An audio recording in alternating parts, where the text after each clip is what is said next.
Some things just aren't meant to be. And I know that it's hard to accept for many of us who dreamed of a future together with a person that we know have to leave behind.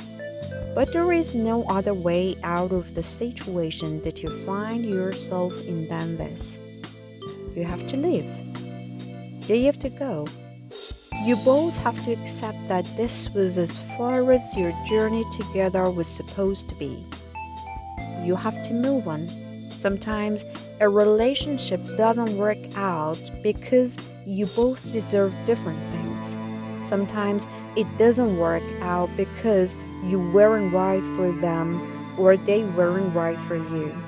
Sometimes it doesn't work out because you both need to heal, grow, and become different people.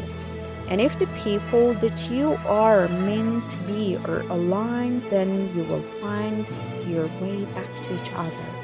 Sometimes it doesn't work out because you can't be the best version of yourself with them, and they can't be the best version of themselves with you. Whatever the reason, rather than holding each other back, gain the strength to let go, gain the strength to move on. Only then will you be able to room for all that is waiting for you.